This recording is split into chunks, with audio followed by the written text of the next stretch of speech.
early morning fog I see, visions of the things to be, the pains that are withheld from me.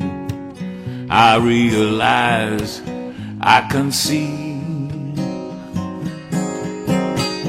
that suicide is painless, brings on many changes.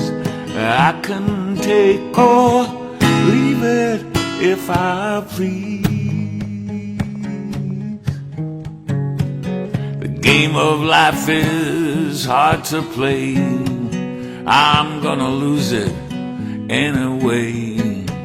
The losing card I'll sometimes lay, and this is all I'm gonna say, 'cause suicide is painless. Action. So in the end, did the doctor give you what you and your lawyer needed? I went to meet Dr. Eves for an appointment.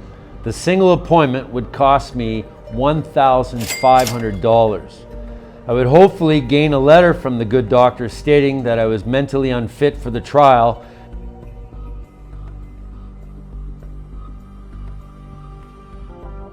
and was in fact literally crazy to represent myself. The appointment was no more than 20 minutes. He asked to hear a bit about what happened and leading up to it.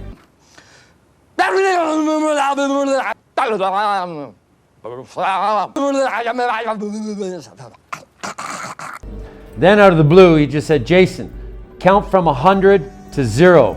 And I said, 10, 9, 8, no, Jason. I said from 100 to 0. I tried again. 100, 99, 98, I asked to start again. 98, 99, I forgot that you said countdown. Okay, 99, 98, 100, 98, 99. He asked me stop, and he asked me a few other test questions.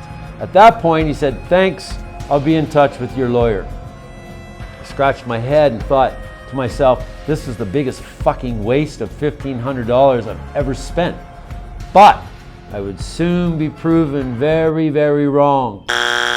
I started to have some newfound confidence in my recently retained lawyer, but not much in the system itself. Mentally, spiritually, and physically, I was reaching a breaking point. It came to a point that it seemed that everywhere I went, there was Yvonne. And she called the cops, and the cops arrived and bounced me the fuck out of wherever I was. Open the fucking door!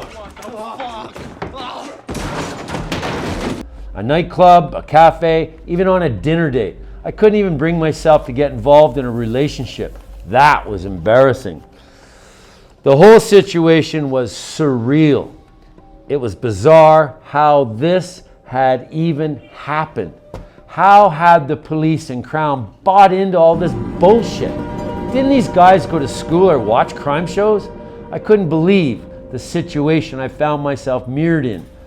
How did such a gross lie get proven to be true and recorded as such?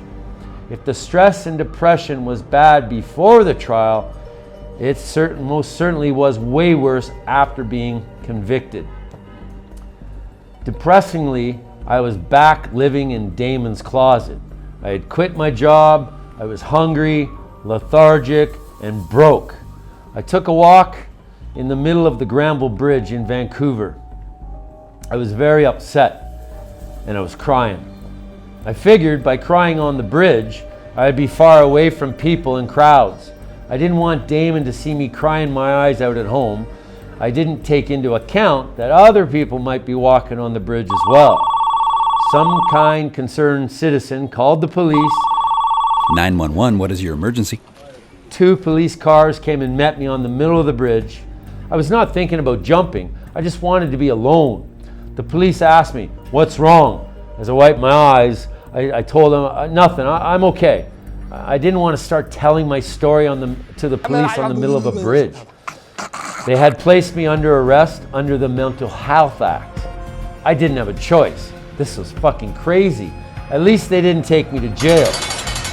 They took me to the emergency department at St. Paul's Hospital instead. It actually helped a huge amount.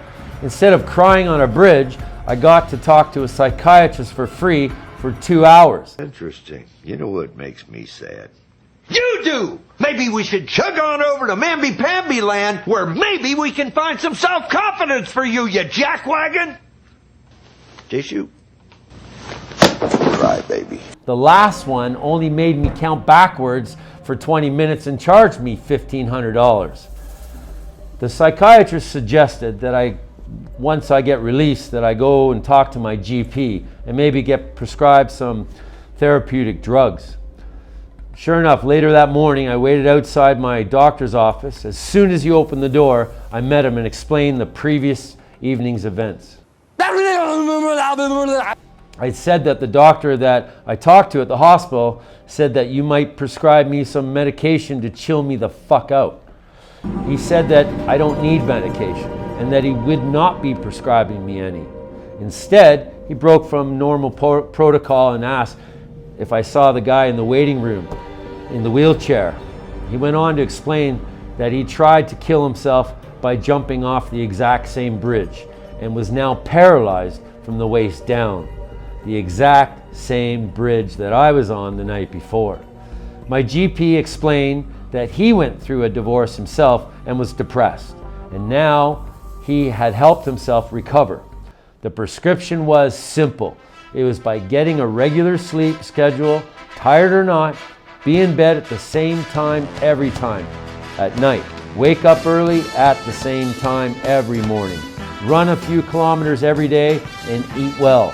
And most important of all, keep busy.